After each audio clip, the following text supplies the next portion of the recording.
Hello and welcome to the FIDO Alliance for Government and Enterprise webinar. My name is Tasha Silva and I am the Events Manager for the FIDO Alliance. Before we begin today's webinar, I would like to point out a few items.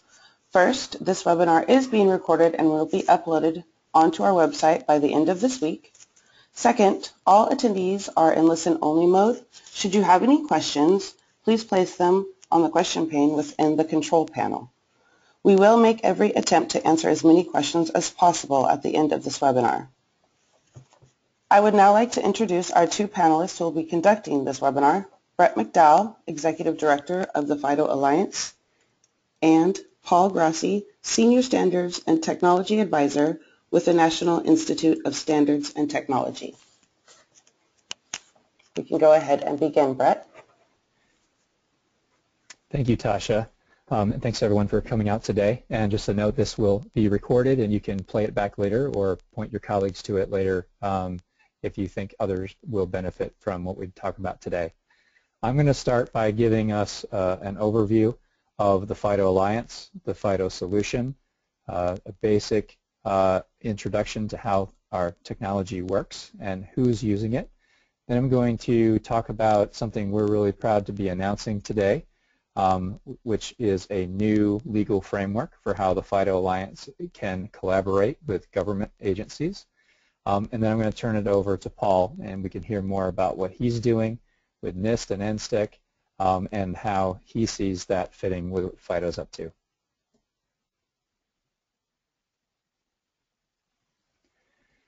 So the first thing to point out when we talk about FIDO is why FIDO. And the reason why FIDO is data breaches are out of control. Looking back at 2014, we have more data breaches in 2014 than 2013, going back to really an uptick that started in 2012.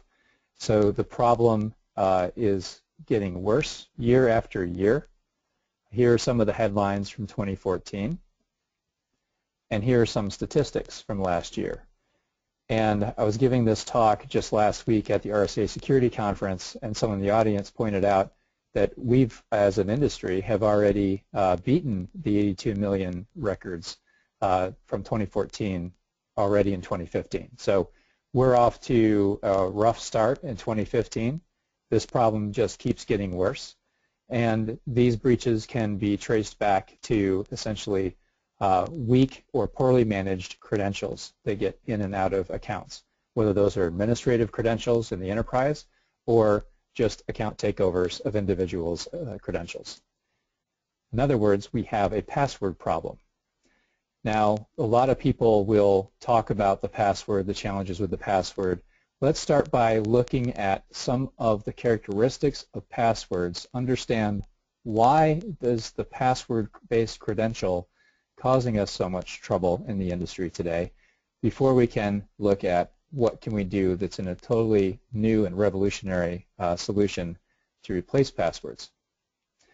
So passwords are based on your memory. There are too many to remember, so people reuse the same password.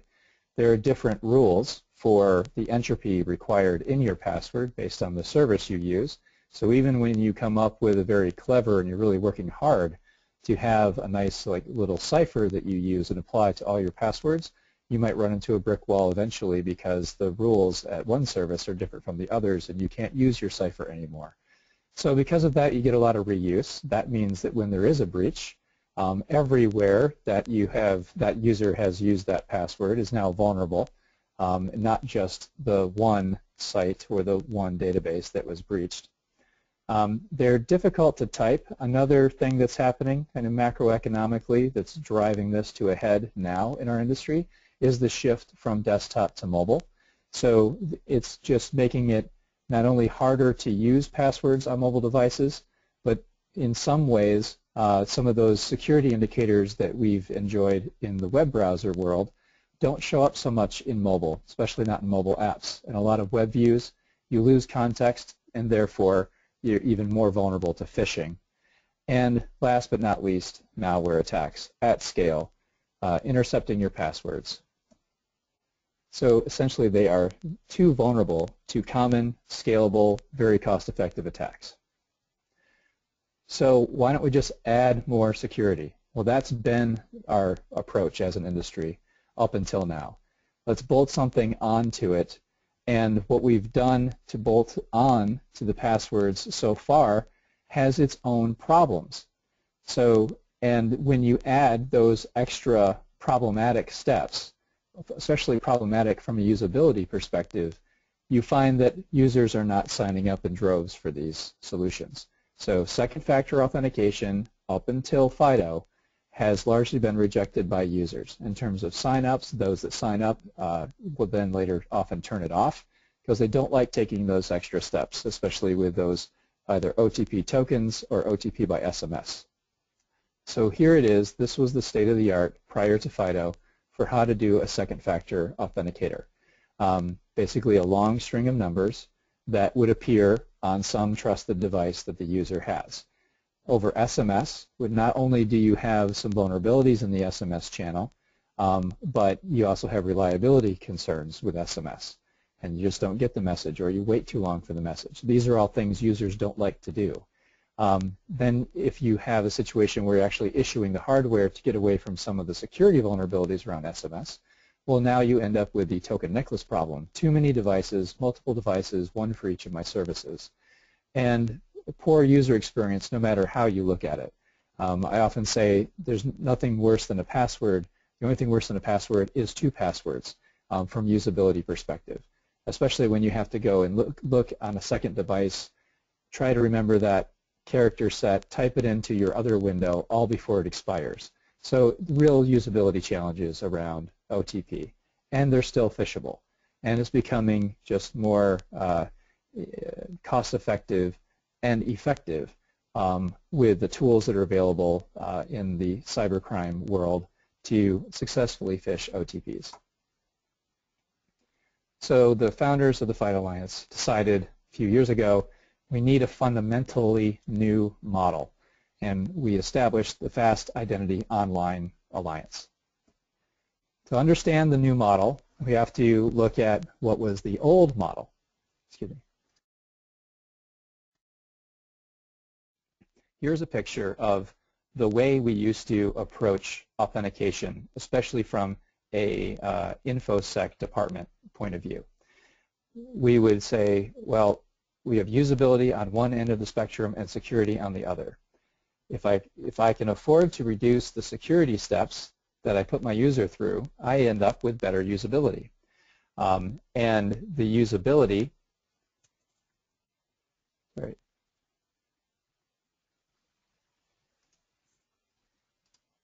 Is screen sharing working? Sorry, I got an error message. Tasha? Yes, it's working. We still see it. Okay, sorry. So the old paradigm is if you want to add more security, you reduce usability. And these things are locked together. FIDO, we looked at that and we turned it upside down. And we decided that with the new innovations available, especially for device-based authentication, you can get both better usability and better security. So this is the model.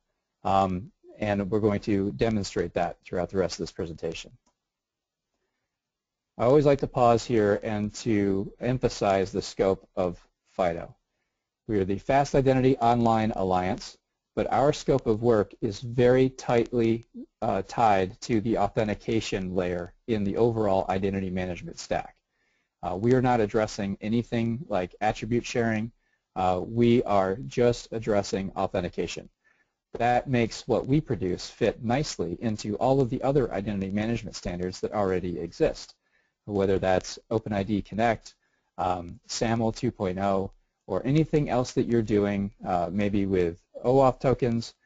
We are addressing that authentication step, basically giving you a new set of credentials that you can use instead of the password-based authentication. And all of this is very well informed by the reality of modern authentication, which is very risk-based, where sophisticated online services are monitoring what you do not just the credentials that you present to get into their accounts, but also where you are, a lot of contextual information. So what you get from FIDO is a stronger, more reliable signal to tie all your risk scoring to. So we are not replacing all that risk-based authentication. We're making it more valuable by giving you a more reliable first signal on that credential. So basically how FIDO works is you have a user, an authenticator, and an online service. The user is verified by the authenticator device and then uses FIDO cryptographic standards to log that user in online. You can think of it almost like it's two sets of credentials that are at work. What the user presents to the authenticator is different from what the authenticator presents to the online service.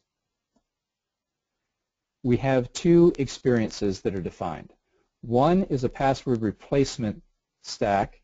The other strengthens your current password-based system by moving your security dependency off the password, using the login as nothing more than identifying the right account, but putting all the security burden on the FIDO authenticator.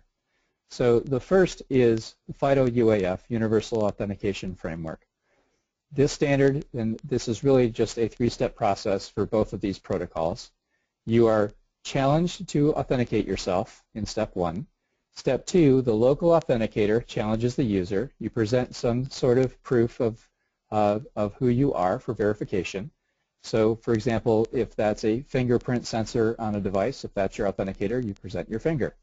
Then that sensor will use the FIDO protocols to sign the challenge and send the signed challenge back online. So what was presented from the user to the device is not shared with the online service. Only metadata about that event is shared with the online service.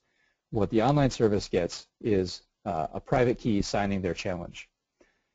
On the second case, where you're adding a FIDO U2F, Universal Second Factor standard, to your existing login system, you already log in with your username and password, and then you simply touch your FIDO authenticator. This is a secure element device that could be connected to your primary personal device either over USB or NFC or Bluetooth Low Energy.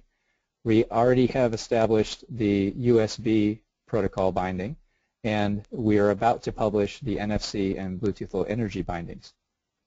And then you log in. So the second factor token, it works well in desktop deployments already, and with the new NFC and Bluetooth Low Energy interfaces, it will work very well with mobile. This is a little bit of what's happening behind the scenes, the way you bootstrap registration. How do I register my FIDO authenticator with my service? First, you log in using the credentials you already have, or you create a new account. The online service prompts the device to enroll your FIDO authenticator. You present the evidence to that FIDO authenticator, whether that's biometrics or if it's a U2F, you provide a touch. And what's happening on the device is it's minting a private and public key pair that's unique to that service, to that account at that service. The private key is stored locally, never leaves the device, and the public key is shared with the online service. So that later, now when you're coming back here to log in or approve a transaction, the first thing you do is you're now challenged, the device is challenged by the online service, you challenge push the device. The user is then challenged by the authenticator, and once that user verification step is successful in step two, then what's happening is the FIDO device is signing the challenge for you using the correct private key, and that signed challenge goes back to the online service. They can verify that it was signed by the right private key because they have the public key to verify it. So the key takeaway here is that the online authentication that FIDO provides is public key cryptography, long-standing public-private key pairs, and what's happening locally is really up to the innovation of devices. Whether it's a UAF authenticator or a U2F authenticator, that's where proprietary innovation takes place. There are different techniques for giving presence to your U2F authenticator, and there are different techniques for doing user verification for a UAF authenticator. So now let's take a closer look at U2F. Same paradigm works. You've got a user, an authenticator, an online service. What the authenticator is doing is there a user that's present? So I've identified the account using my what I know authenticator, username and password. So now what I have authenticator is doing is confirming that I have a user that's present, and by requiring that touch or however you give presence. Some devices you pull them out of a slot, put them back in. Like I said, there are different techniques for giving presence. And then the authenticator signs the challenge, and that's how you get authenticated into your online service. In the U2F use case that is live and deployed today with Google accounts, here are some screenshots. So we'll walk through exactly how this looks to the user. First thing, you're prompted for your username and password, and you have a FIDO U2F token device, what they call security key, in your device, USB port in this case. The browser has support for this built in. Chrome has built-in support for FIDO U2F, so it knows that you have a FIDO U2F authenticator and prompts you to give presence. In this case, it's a touch. And now you're logged in. So it's again 1, 2, 3, and you're in. That is so much faster and easier for the user. They just touch their device and they're authenticated. And it's far more secure because that credential, that asymmetric cryptographic exchange cannot be phished with the channel binding that's built into the protocol. For UAF, it is a similar model, but here the one thing that's added is that the authenticator is actually doing user verification. So that's why in this case it's the biometric exchange, or it could even be like a local device PIN or pattern authenticator. Any kind of technique that does user verification is acceptable, and that is what's authorizing the authenticator to then sign the challenge and log you in. The authenticator could live in a secure element. It could be doing all the cryptographic processes in a trusted execution environment, or it could be a software-based authenticator running in the general OS space and using local encryption to protect the private keys. And how much security the online service really needs is up to the online service, and they can set those policies themselves. And this is a real benefit, especially for enterprise. Let's look at a real deployed UAF service now from the eyes of the user. So here, someone's about to make a purchase using PayPal on their smartphone.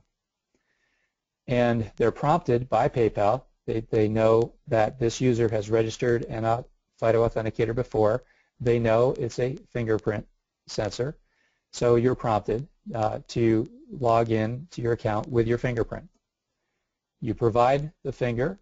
That gives user verification. That allows the local FIDO client to grab the correct private key and sign the challenge, send that back to PayPal.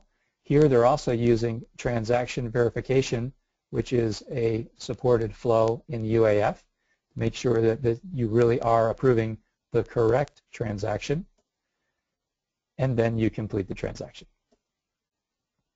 So I've spent a lot of time talking about usability and security, but I also want to emphasize what we've done in the FIDO Alliance around privacy. There are no third parties in the protocol. This is simply between the authenticator and the online service. So, for example, if you're just trying to come up with a better way to authenticate your users, then you are in control of rolling this out to your users. If you want to rely on someone else to do a better job of authenticating your users and you would like to federate, then it's the identity provider that rolls out FIDO authentication to the users. And you can be a relying party to that FIDO-enabled identity provider, just as you would before, and you actually have no FIDO infrastructure to deploy. There are no secrets on the server side. Back to the whole mission of the FIDO Alliance and what has been driving the issue home for us is the breaches. So now with FIDO, there are no credentials stored on the server. The only thing on the server are the public keys, which are not of any value and not of any risk to the user or the service provider if those public keys are lost. Biometric data, which is a user verification technique that is increasingly popular but not required by the FIDO protocol, supported by but not required by the FIDO protocol. If biometric data is used by the FIDO authenticator, it never leaves the device. And there is no linkability between services or accounts, even within one service. That has been introduced by FIDO. Service providers can still use the techniques they've used before FIDO for trying to recognize devices, but FIDO gives you nothing new. There's no unique identifier that we provide. We were very privacy by design in how we approached that whole question. So in summary, FIDO delivers better security for online services, reduced cost for enterprise through the net effect of open standards and interoperability, and it's safer and simpler for consumers. So now I'm going to talk a little bit about the organization behind this innovation, the FIDO Alliance, which has now well over 180 companies from different industries. This is just a list of our board member companies. And what I want you to understand by looking at these companies is that these are the organizations that are really driving the strategy behind FIDO Alliance. And they were carefully recruited to make sure that we had balanced representation on our board of directors from both online services, from folks like Google and PayPal, Bank of America, device manufacturers like Samsung, and those that are in the supply chain for devices like ARM and NXP and Crucial Tech. We have companies that work in enterprise security, RSA, Knock Knock Labs. We have authenticator manufacturers like Yubico, IdentityX with their biometric solutions, and platform providers, Microsoft with Windows, Google with Chrome and Android. And a lot of, you'll see kind of the killer apps here. One of the early killer applications for FIDO has not only been account protection, like what Google has deployed with U2F, but also mobile payments. You see we have PayPal, who's already deployed something, but also Discover, MasterCard, Visa, and the Alipay group inside Alibaba. Biometrics leaders from Synaptics, SIM card manufacturers and smart card manufacturers with Oberthur, Qualcomm with their sensors, and we'll talk more about what Qualcomm's doing. So, and Lenovo. So we're not just in mobile, but also PCs. We really covered the bases to make sure that we could bootstrap this organization from both sides of the balanced equation. We cannot really deploy services if there are no authenticators in the market to take advantage of, and you cannot just push a bunch of authenticators out into the world if there are no services to take advantage of it. So we've tried to motivate everyone to take this big leap forward with strong authentication in the FIDO model together. And we'll talk a little bit about some of our successes. This is our timeline. We launched this organization in early 2013 with only 6 member companies. You can see that on this slide we've grown very quickly, and from the fourth quarter last year until now, we've grown another large leap in the membership base. So let's talk a little bit about what we've done. The first thing we did is we rolled out this program called FIDO Ready. This was a way for organizations that were building products based on not yet final draft specifications to be able to market their solution as being aligned with FIDO or ready for FIDO, even if FIDO wasn't yet completed. Then we published the specifications for review and feedback outside of the Alliance. We saw several deployments in 2014 between, well, I'll actually highlight those later. And we finished the specifications, FIDO 1.0, both UAF and U2F, completed and published at the end of last year, which really makes 2015 the year of deployment. This is where you're going to see the first full year of the industry after the standards were completed. A lot of companies were kind of waiting for that milestone before they jumped in, and we're seeing a lot of activity I'm going to highlight some of it for you before turning it over to Paul. So this is a picture of the ecosystem right now, a partial picture. There are more implementations than this, some announced, some not yet announced.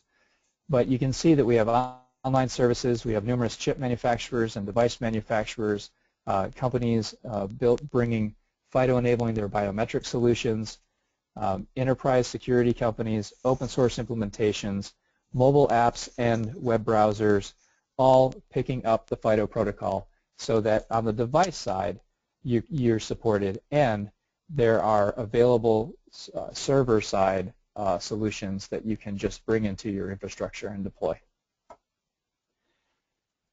So this is a quick picture of those deployments I told you about that we saw in 2014. PayPal and Alipay deployed with the support of Knock Knock Labs software and Synaptics biometric sensors embedded in Samsung devices. Also, we saw Yubico and PlugUp as the first two U2F security key manufacturers to support Google account deployment. All of this in 2014 before the standards were at 1.0 final. So a lot of momentum going into 2015, proving the model. Now I want to highlight some things that have happened more recently. So the first big announcement in 2015 was arguably the one that Microsoft made when they committed to support FIDO in their Windows 10 operating system. Now the significance of this announcement is that there are over 1 billion users on Windows in one form or another, that Windows 10 will be in 190 countries this summer, and it's going to be a free upgrade for consumers. So we haven't seen a Windows rollout that followed the free model before, so hopes are high that the penetration of Windows 10 will be very fast, and there will be hundreds of millions of devices available to you if you're an online service provider very soon. The next big announcement came from Qualcomm. The significance of Qualcomm announcing that they're going to build their own biometric authenticator and embed it with their Snapdragon chipset is that they serve the core computing capabilities of many of the Android devices in the market today. Though Qualcomm may not be a household name, the brands that people are buying in the mobile phone store are often delivered by Qualcomm. Over 85 OEM manufacturers as their customers. They're accredited with over 1 billion Android devices that are running on top of Qualcomm. This is also a partnership with Knock Knock Labs for the FIDO UAF software implementation. So FIDO in Snapdragon means many more Android devices will be coming out with FIDO capabilities pre-installed right out of the box.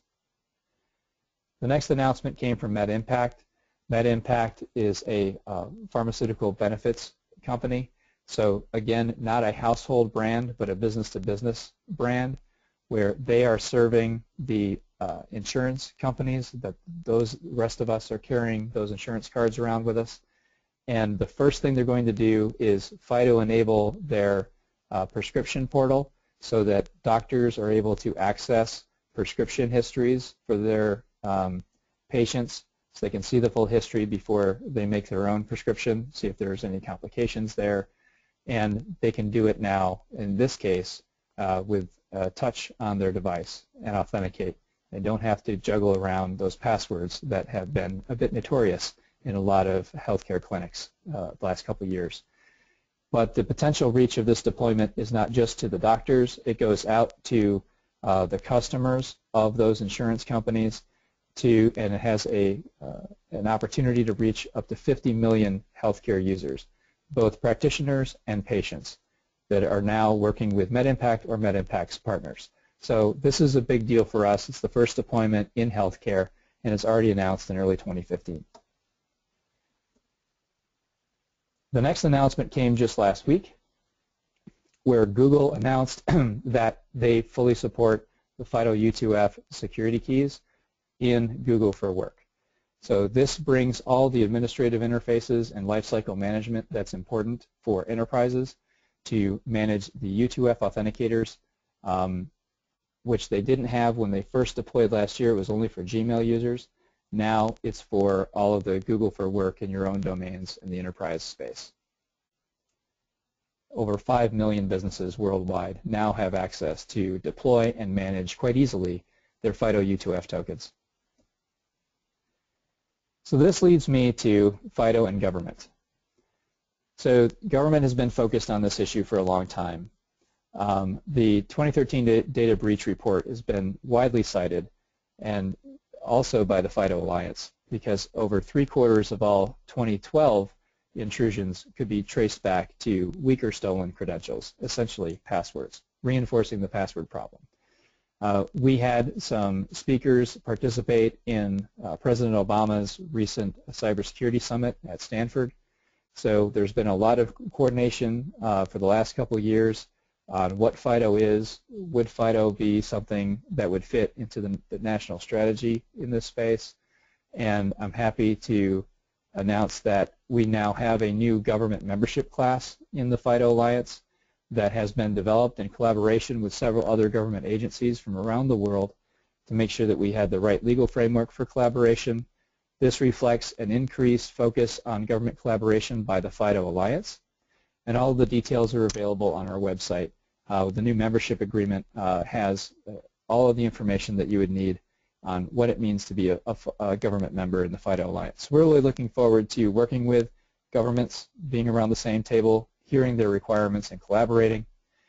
And without further ado, I would like to turn it over to the first government agency that would be joining the FIDO Alliance, Paul Grassi, on behalf of NIST. Paul? Thanks, Brett. I'm really excited to be here on behalf of NIST and NSTIC, and certainly very excited about being part of the announcement you just made.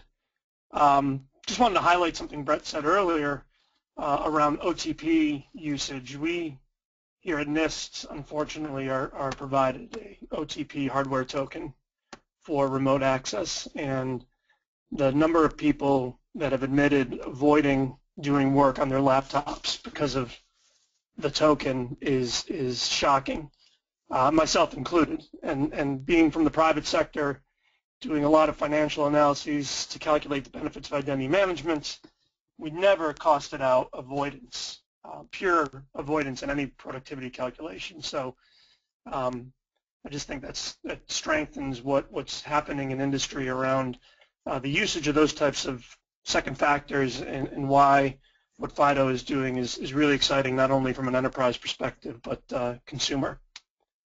Next slide, please. So for those that don't know, I'll spend a couple minutes here because I want to rush to get to the questions. I'll leave plenty of time for that because I know there's got to be a bunch for us. So 4 years ago, it's actually over 4 years ago now, President Obama signed the National Strategy for Trusted Identities in Cyberspace, which is one of the only signed presidential strategies around identity and attributes.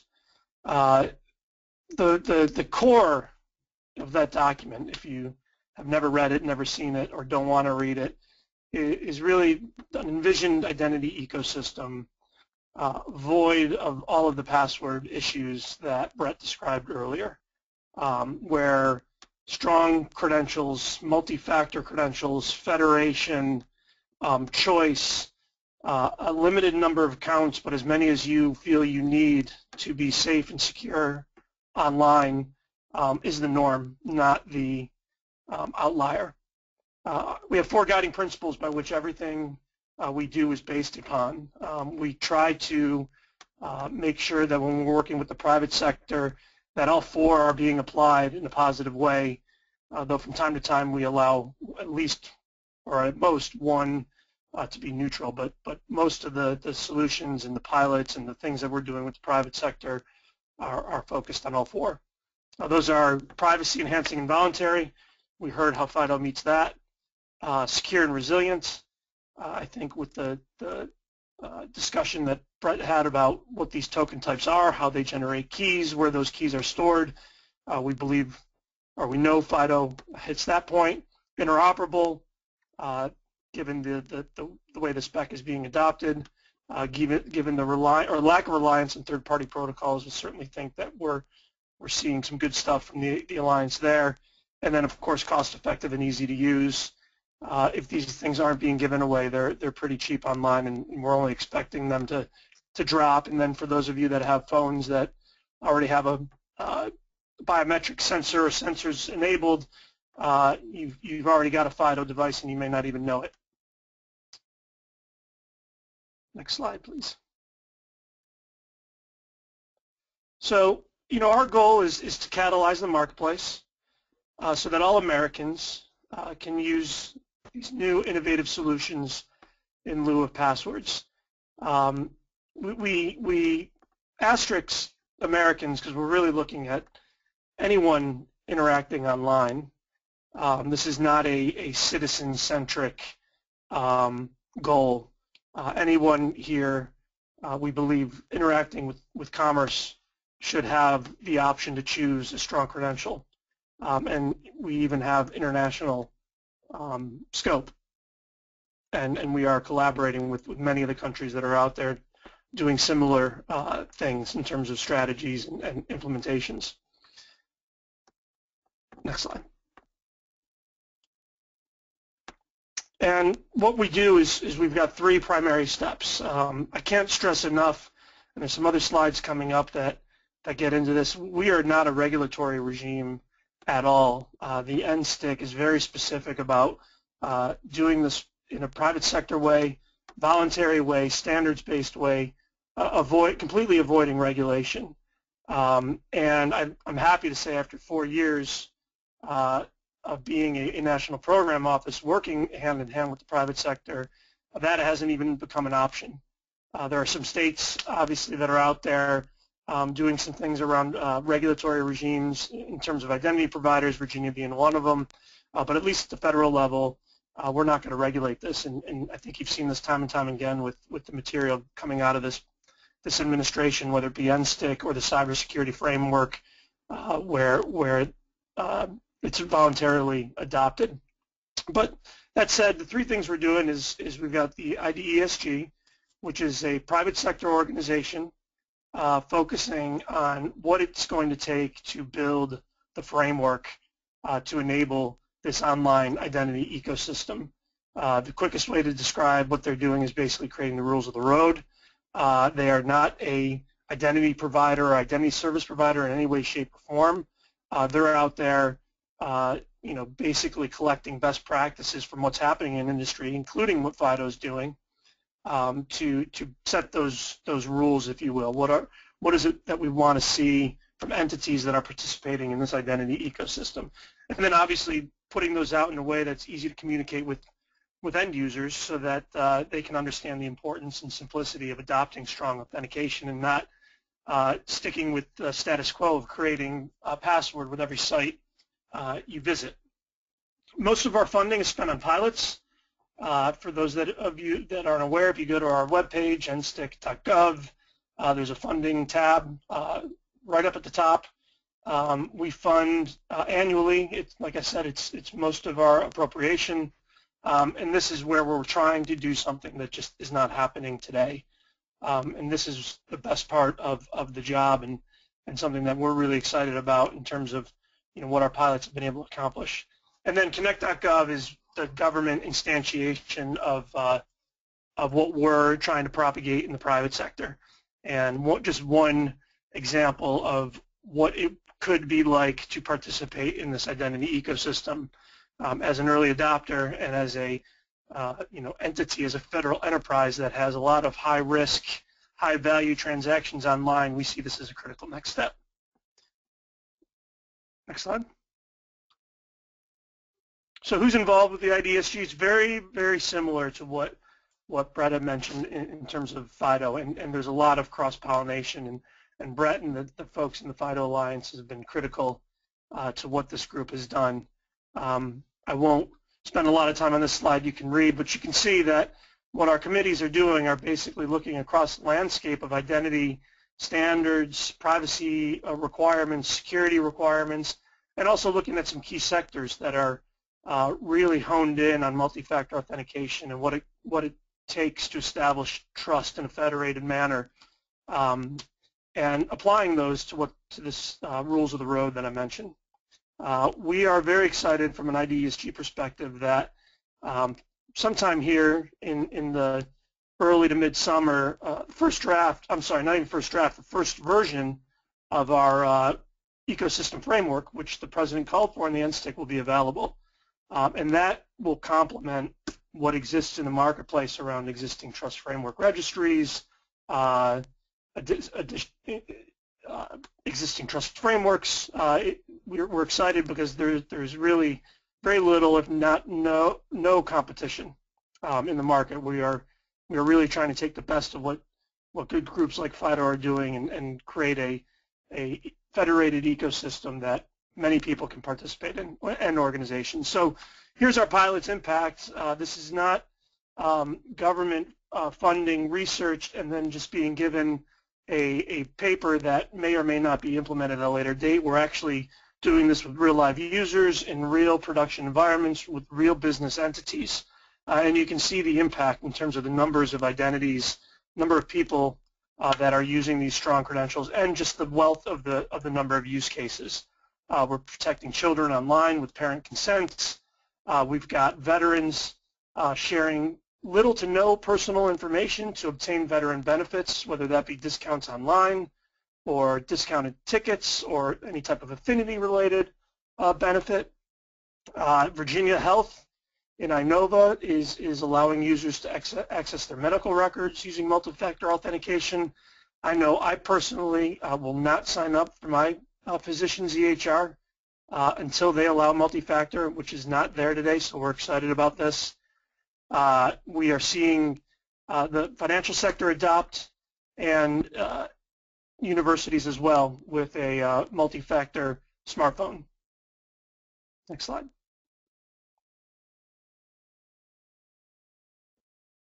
So we know we have to eat our own dog food.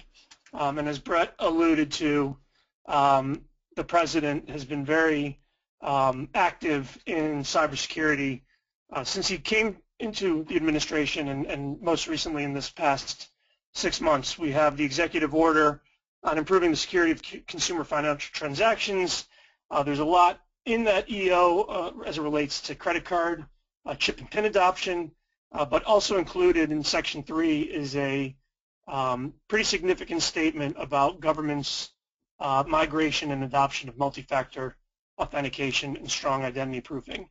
And I'd like to dispel one myth. This is not multi-factor required for websites that are doing financial transactions. This is multi-factor for any government website that releases personal data. And we're very specific about making sure that this was broad so that we could really capture a host of websites that are out there. We think there's a significant amount of websites that are not multi-factor today that meet these requirements that will need to move to multi-factor authentication. And we couldn't be happier with the fact that we have an EO that requires the executive branch to adopt this. So how are we adopting this? Next slide, please. This is connect.gov. I mentioned this earlier. This is really, I think, where the rubber meets the road, and this is where I'm most excited about the recent membership agreement with FIDO. We have all levels of assurance for those that are familiar with MO404 and NIST 863. That's the scheme we use to determine the trust requirements based on risk for any given externally facing website, and we're leveraging the private sector. We're using private sector credentials. We're acquiring those private sector credentials so that consumers have choice in how they interact online. We are in the initial operating capability, so we're not at full force yet. The EO and the subsequent implementation plan helps us there, as it will create a timeline to go from IOC to FOC and include a government agency migration. But just the same, we have sites online using credentials at a few levels of assurance. So as I mentioned, this is a really, really great opportunity, we think, to look at FIDO-based credentials. and maybe even get to the point where we have a bring your own token strategy. Right now, to interact with the government, if you go to a website that's level 3, you're going to get a pop-up that says, hey, come in with your ID Me or Verizon credential. Well, what about me? I have a FIDO token in my USB already. One of these two provides an SMS. I don't want that SMS as the second token. Why can't I use my FIDO token to provide the same amount of trust? These are conversations that we're starting to have, and we really think when it comes to consumer adoption and ubiquity of services like this, we've got to make those types of considerations, especially in the consumer space. Next slide. So some of the thunder has been stolen, but like I said, we have joined or are in the process of joining. It's the membership agreement is now being signed. We're through legal review. We're happy to announce that our legal counsel has accepted the new framework that FIDO Alliance has put together. So this is a really exciting time, definitely for NIST, and I hope for FIDO.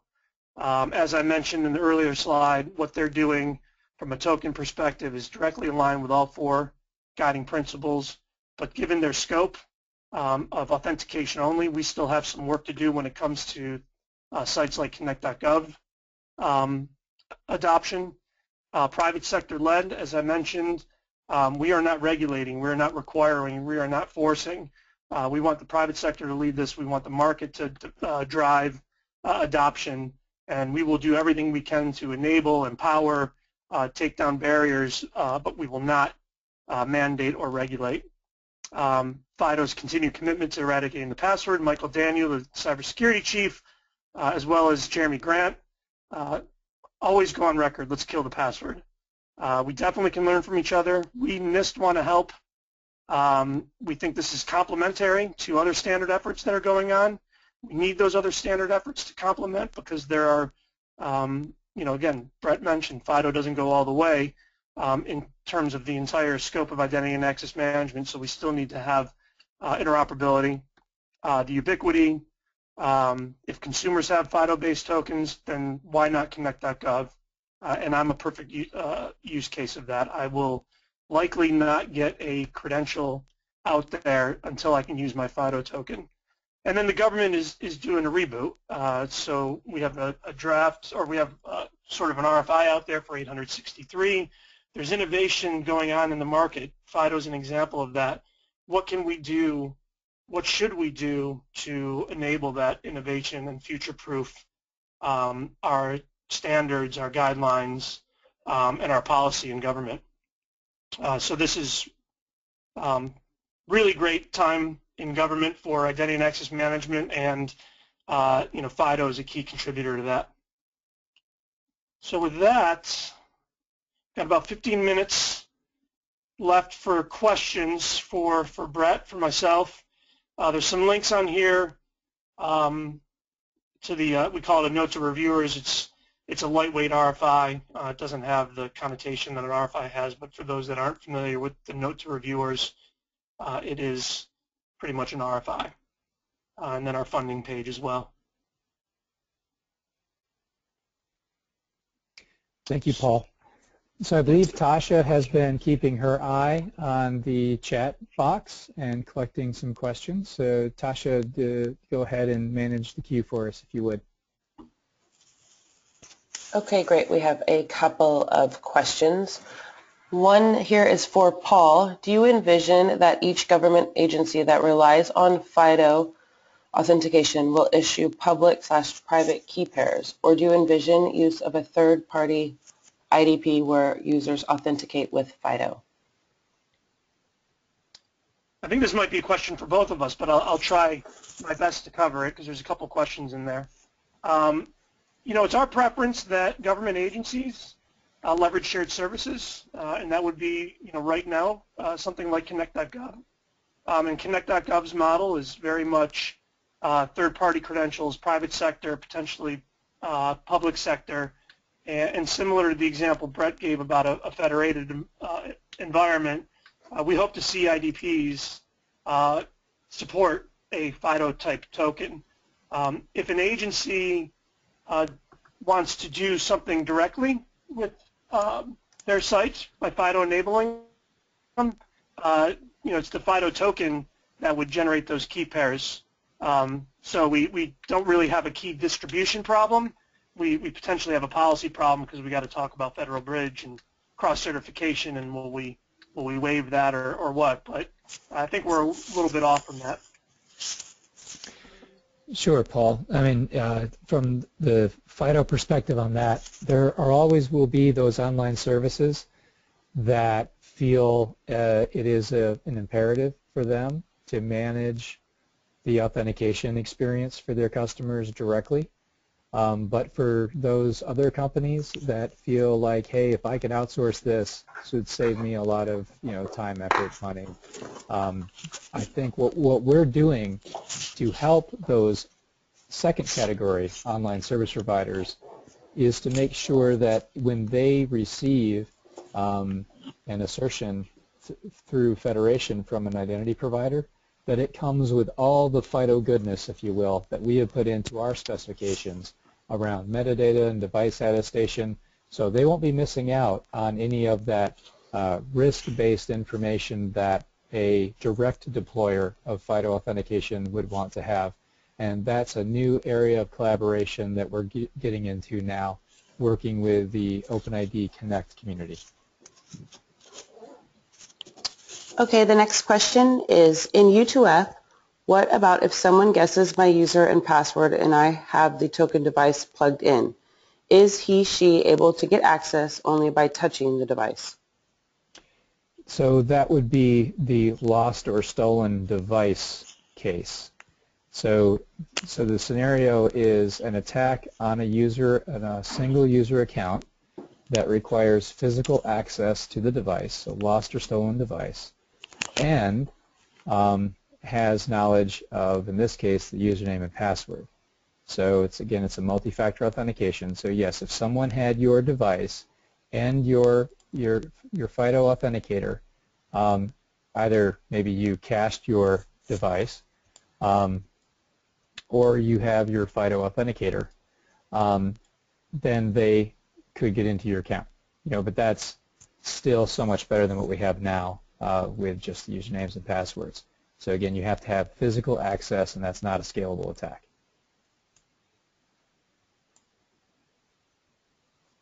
The next question is, if biometrics never leave the device, does that mean we should always have a local software to catch biometrics?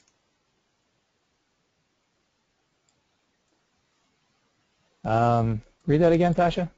No problem. If biometrics never leave the device, does that mean we should always have a local software to catch biometrics? So it does mean that in the FIDO model where biometrics are used for authentication, there is the requirement for a software stack running on that device to orchestrate the signing.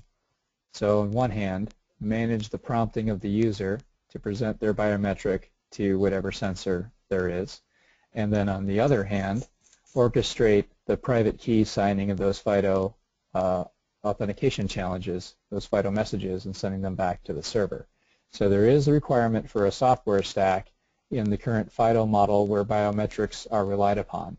And even with U2F, the browser has to be that local software to understand how to manage the signing of the keys.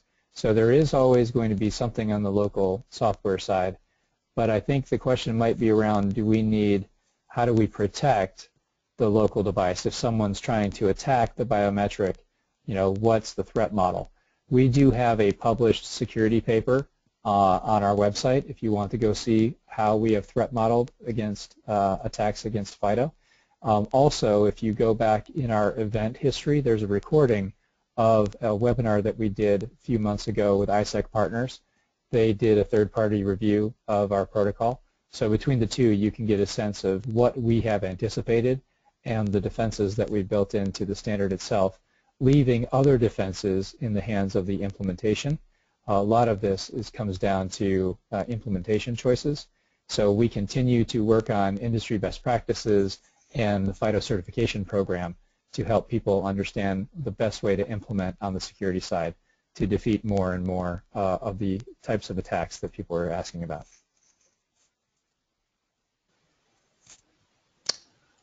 Great. There is another question here. Could you explain why no risk even if private key is lost? So that there is risk if private key is lost.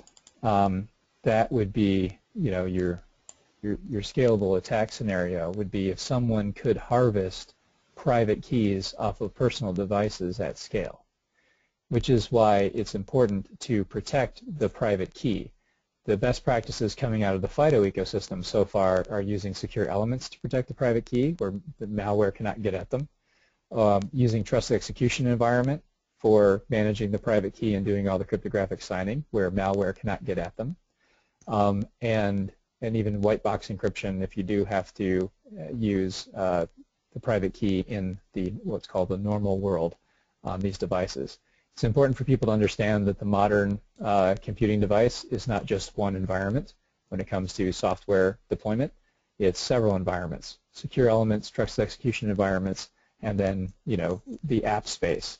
And the opportunities for attacks are different based on the environment. And there are very few opportunities to attack the private key if it's managed well in trusted execution environments or secure elements.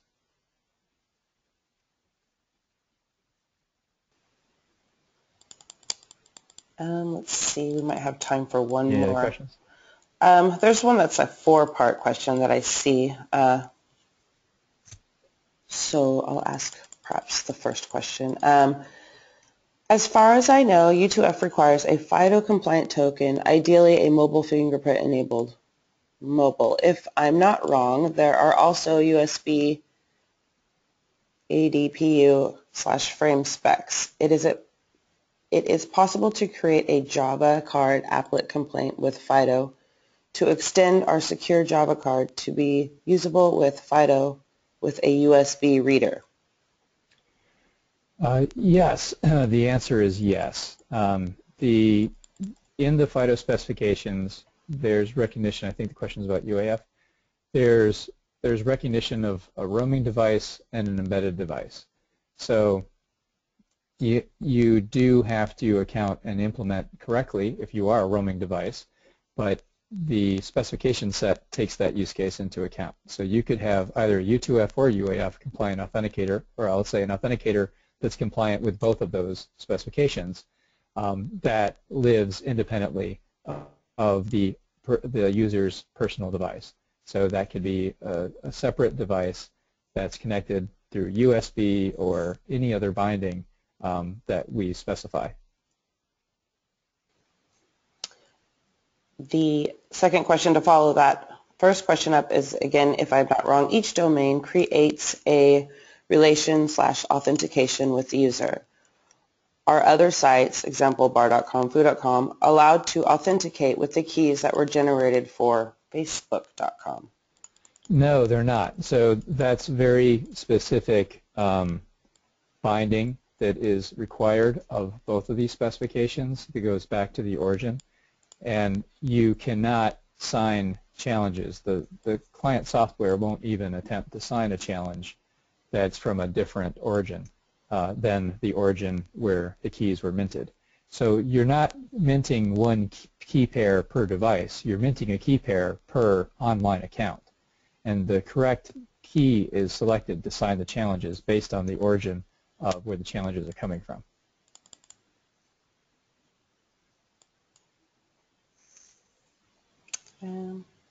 We have one really quick question. What is the name of the security paper that Brett had referenced earlier? I wish I could look at the website and tell you right now, but it's well, if you bear with me. But if you go to the website, I guess I'm sitting here projecting. I suppose I could just switch off, bring up my own browser.